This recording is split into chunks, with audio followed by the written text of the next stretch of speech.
আসসালামু আলাইকুম। Dhaka women college কর্তৃক আয়োজিত অনলাইন ক্লাসরুমে সকলকে স্বাগতম।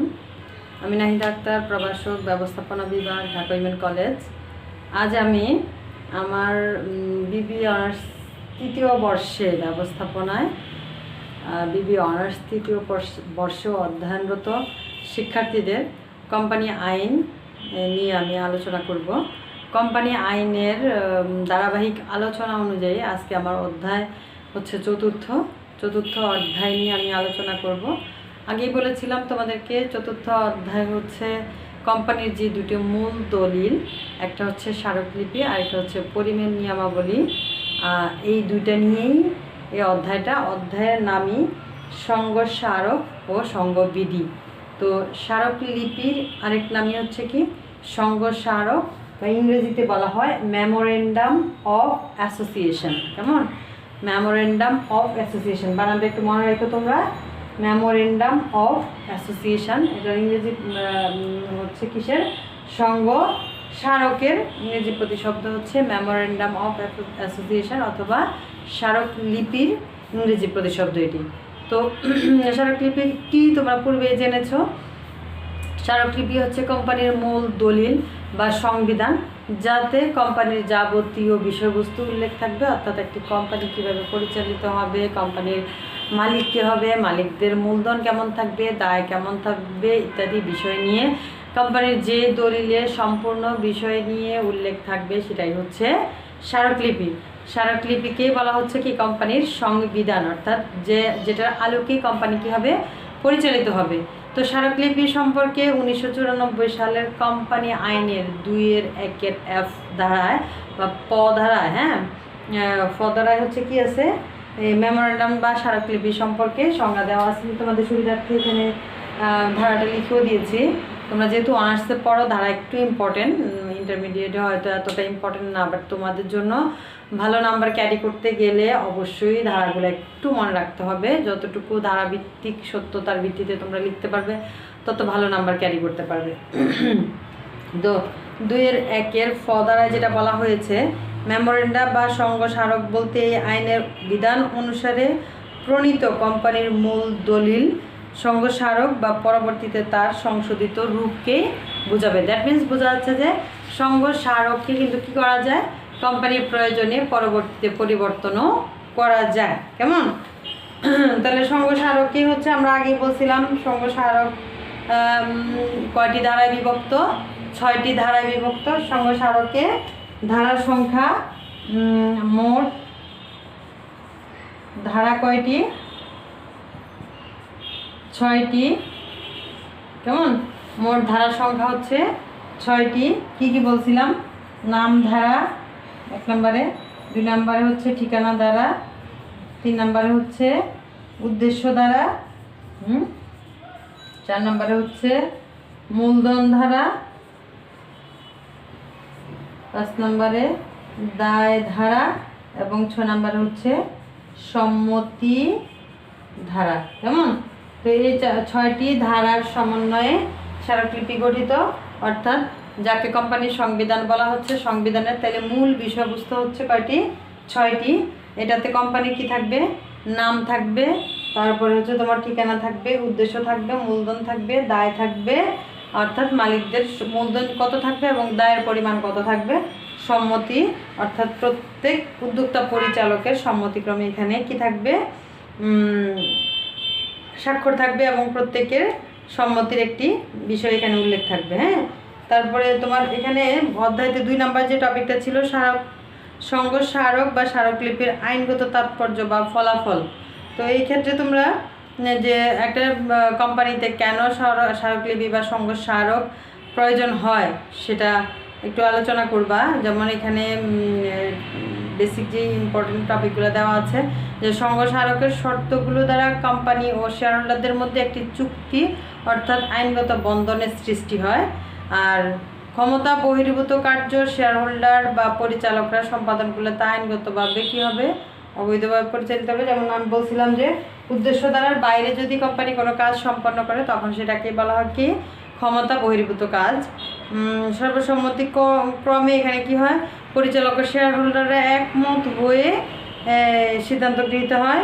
এর বাইরে কেউ কোনো কাজ করে না। তারপরে এগুলো হচ্ছে গুরুত্বপূর্ণ দিকগুলো আর কি, এগুলো একটু তোমরা দেখে নিও। আর সঙ্গ স্মারক নিবন্ধনের পদ্ধতিটা দেওয়া আছে তোমার, এটা নিবন্ধনের পদ্ধতি দেওয়া আছে 23 ধারায়। মানে পদ্ধতিটা দেওয়া আছে হলো 23 ধারায়।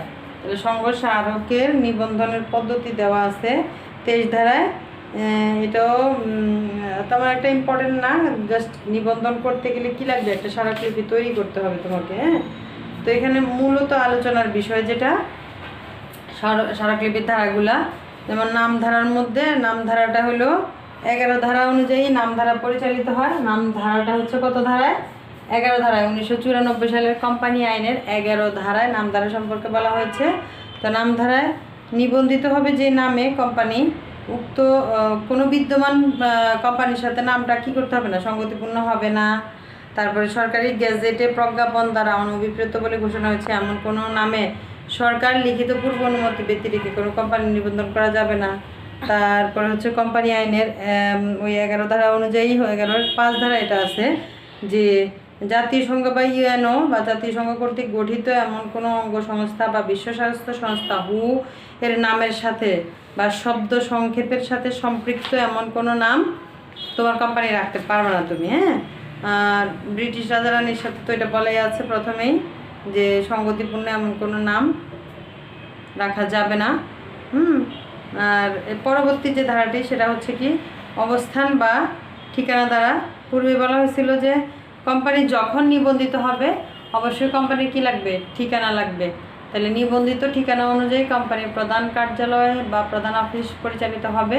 যদি কার্যক্রম আরও বিস্তৃত থাকে তাহলে কোম্পানি সারা দেশেও তার কি করতে পারে, শাখায় স্থাপনের মাধ্যমে কার্যক্রম পরিচালনা করতে পারে। এরপরটা হচ্ছে কি উদ্দেশ্য ধারা। উদ্দেশ্য ধারা হচ্ছে কোম্পানির মূল ধারা, এটা পূর্বে বলেছিলাম। উদ্দেশ্য ধারা কোম্পানির কার্যক্ষমতার সীমা নির্দেশ করে। উদ্দেশ্য ধারা কি করে? কোম্পানির কার্যক্ষমতার সীমা নির্দেশ করে। তাহলে কোম্পানির কার্যক্ষমতা সীমা নির্দেশকারী ধারাটির নাম হচ্ছে কি উদ্দেশ্য ধারা। আর উদ্দেশ্য ধারার বাইরে যদি কোম্পানি কোনো কাজ সম্পন্ন করে সেটাকে বলা হবে ক্ষমতা বহির্ভূত কাজ। এই কথাগুলো গুরুত্বপূর্ণ, তাই আমি বারবার বলছি। ক্ষমতা বহির্ভূত কাজকে তোমার ইংরেজিতে বলা হচ্ছে আল্ট্রাভাইরাস কাজ হিসাবে গণ্য হবে। আর এই ধারাতে যে তোমার উল্লেখ নেই এমন কোনো কাজ কিন্তু কোম্পানি করতে পারবে না। হ্যাঁ, পরবর্তী যে ধারাটি সেটা তো জানো, মূলধন ধারা। মূলধনে যে ব্যক্তি যে পরিমাণ শেয়ার ক্রয় করবে অভিহিত বা আংকিক মূল্য দ্বারা উক্ত শেয়ার হোল্ডারের দায় সীমাবদ্ধ থাকবে। শেয়ার হোল্ডারের সীমাবদ্ধ দায় অনুযায়ী কী হবে, তার মূলধন এখানে সংগৃহীত হবে কোম্পানিতে। আর পরবর্তী যে ধারাটি সেটা হচ্ছে দায় ধারা। দায় ধারায় কেমন, যদি একটা কোম্পানির থেকে তুমি শেয়ার ক্রয় করো, যেমন এক একটা শেয়ারের আংকিক মূল্য 100 টাকা করে, এরকম তুমি 100টি শেয়ার ক্রয় করলে, হ্যাঁ 100টি শেয়ার ক্রয়ের জন্য তুমি অর্ডার নিলে, হ্যাঁ, তো তাহলে তোমার হচ্ছে এর যে আংকিক মূল্য আসবে পুরাটাই তুমি কি থাকবে, দায়বদ্ধ থাকবে। আর সম্মতি দ্বারা হচ্ছে স্মারক লিপি বা সঙ্গ স্মারকের শেষ অংশ। এই ধারাতে স্বাক্ষর প্রদানকারীগণ এই মর্মে ঘোষণা প্রদান করবে যে তাদের নামের পাশে বর্ণিত পরিমাণ শেয়ার তারা ক্রয় করবেন এবং সঙ্গ স্মারকে বর্ণমতে তারা কোম্পানি গঠন করবেন। এটা কোম্পানির এই ধারাটা কত ধারায়, এটা 6 ধারায় রয়েছে। হ্যাঁ, আর স্মারকলিপির একটা নমুনা তোমরা একটু দেখে নিবে। তো এই ধারাবাহিকতায় পরবর্তী যে টপিকটা আসে সেটা হচ্ছে আরও অনেক ছোট ছোট টপিক আছে, কিন্তু এখানে সঙ্গবিধিটা কি এর পরবর্তী যে টপিকটা সেটা আসে। এই সঙ্গবিধি কি, সঙ্গবিধি হচ্ছে কোম্পানির তো যাবতীয় কার্যক্রম পরিচালনা উপায় হলো সঙ্গ স্মারকে থাকবে বা স্মারকলিপিতে থাকবে, কিন্তু সঙ্গবিধি বা পরিমেয় নিয়মাবলীটা হচ্ছে কি কোম্পানির অভ্যন্তরীণ কার্যক্রম পরিচালনার উপায় যে দলিলে লেখা থাকবে সেটাই হচ্ছে কি সঙ্গবিধি। আর সঙ্গবিধির ইংরেজি প্রতিশব্দ হচ্ছে কি আর্টিকেল অফ অ্যাসোসিয়েশন।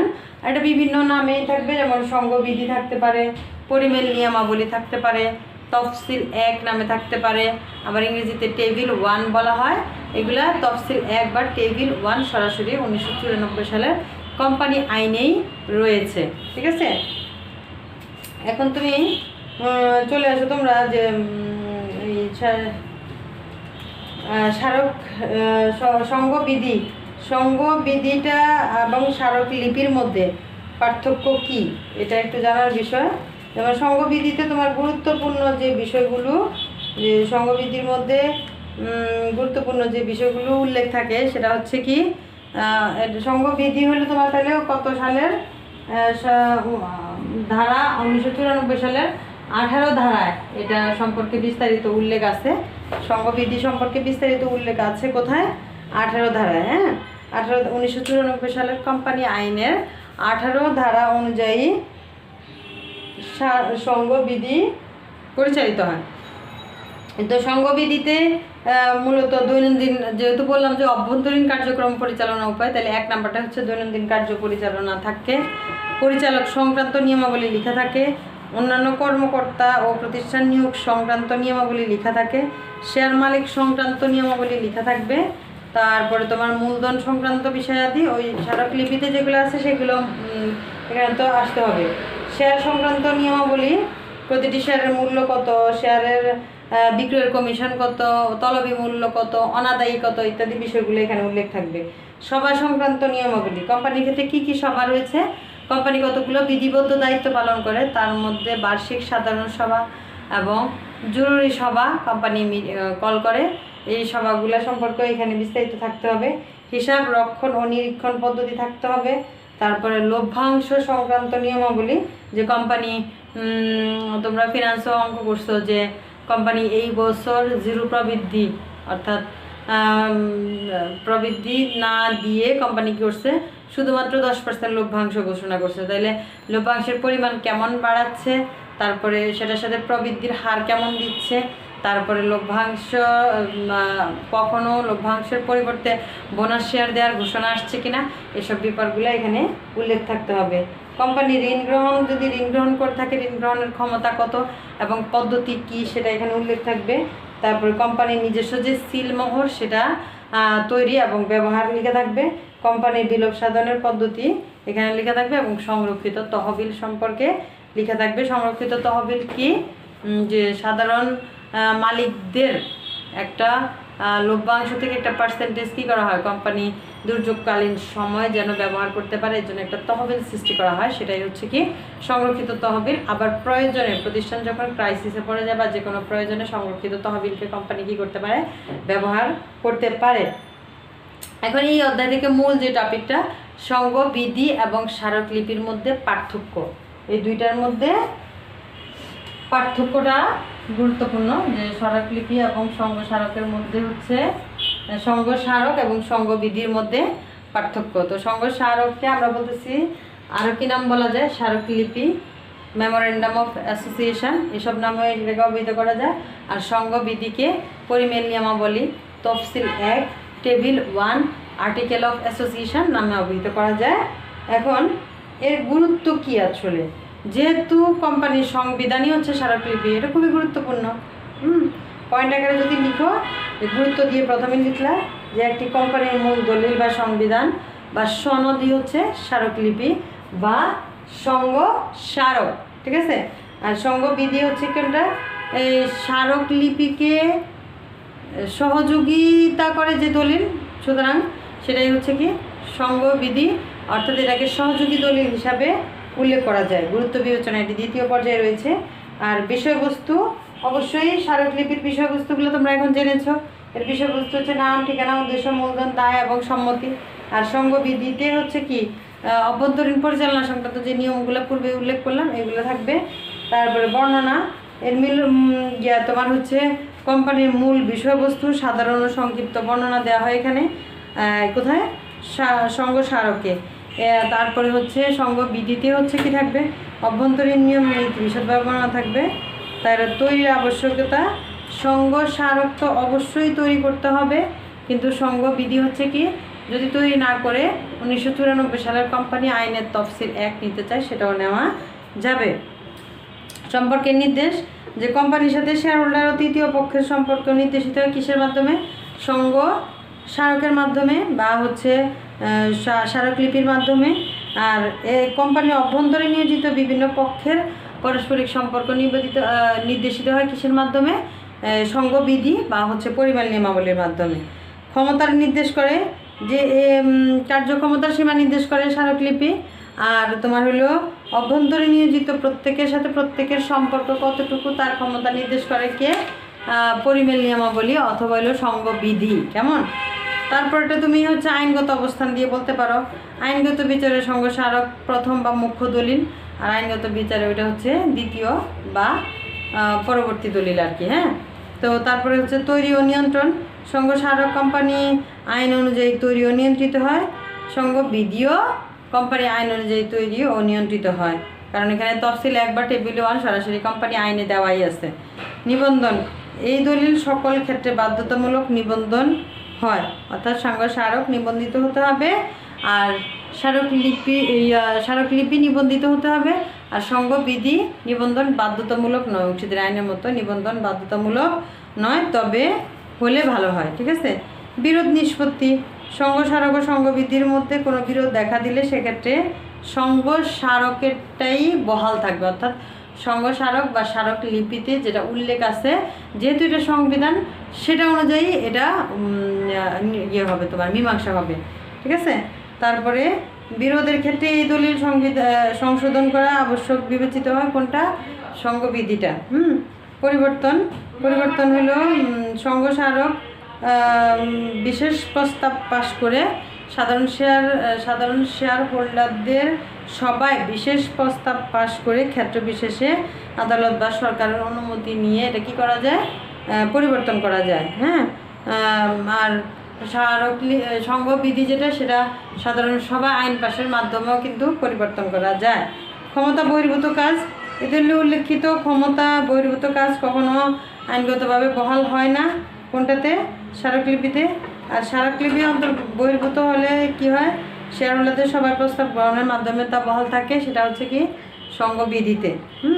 আর সম্মতি ধারা, যে প্রবর্তকদের নাম, সংযুক্ত ঠিকানা এবং পেশাসহ যে সাক্ষ্য থাকবে সেটাই হচ্ছে কি? সম্মতি ধারা। আর এরূপ দলিলে কোনো, তাহলে হচ্ছে সর্বশেষ ছিল সম্মতি ধারা। সম্মতি ধারা রয়েছে তোমরা জানো স্মারকলিপিতে, সঙ্গবিধিতে স্মারকলিপির প্রয়োজন, সম্মতি ধারার প্রয়োজন পড়ে না। হ্যাঁ, তাই তো এটা কোম্পানি আইন থেকে সরাসরি তফসিল 1 বা টেবিল 1কে নিয়েও করা যায়। সুতরাং এই হচ্ছে পার্থক্য। তাহলে এই অধ্যায় থেকে কিন্তু মোস্ট ইম্পর্টেন্ট কোশ্চেনই হচ্ছে সঙ্গ স্মারক ও সঙ্গবিধির পার্থক্যটাই হলো ইম্পর্টেন্ট। তো সঙ্গ স্মারক কিন্তু পরিবর্তন করা যায়। হ্যাঁ, কোন কোন ধারা পরিবর্তনের মাধ্যমে সঙ্গ স্মারক পরিবর্তন করা যায়? যে তোমার তুমি যদি একটা কোম্পানিকে প্রাইভেট লিমিটেড কোম্পানি থেকে পাবলিক লিমিটেড কোম্পানিতে রূপান্তর করো, প্রথমতই তোমার কি করতে হবে? নাম পরিবর্তন করতে হবে। তাহলে প্রথম ধারার পরিবর্তন লাগবে, নাম ধারার। কেমন? সঙ্গ স্মারকের পরিবর্তন এর মধ্যে এটাও কিন্তু 11 ধারাই আছে। 11 ধারার 6 নম্বর ধারা অনুযায়ী নাম ধারা পরিবর্তন করা যাবে। নাম ধারার অর্থাৎ পূর্বে যে নাম ছিল সেই নাম অথবা পূর্বের নামের পরিবর্তে নতুন নাম লিপিবদ্ধ করে সেটার সাথে তোমার প্রাইভেট লিমিটেডের সাথে পাবলিক লিমিটেড যুক্ত করতে হবে, প্রাইভেট বাদ দিয়ে। হ্যাঁ, আর উদ্দেশ্য দ্বারা পরিবর্তন করা যাবে। 1994 সালের কোম্পানি আইনের 12 ধারা অনুযায়ী উদ্দেশ্য দ্বারা পরিবর্তন করা যাবে। উদ্দেশ্য ধারায় বিশেষ সিদ্ধান্ত ক্রমে যদি কি কারণে উদ্দেশ্য ধারা পরিবর্তন করা যায়? কোনো কার্য সম্পাদনের প্রয়োজনে কোম্পানি উদ্দেশ্য ধারা সম্পর্কিত তার সঙ্গ স্মারকের ধারাসমূহ পরিবর্তন করতে পারবে।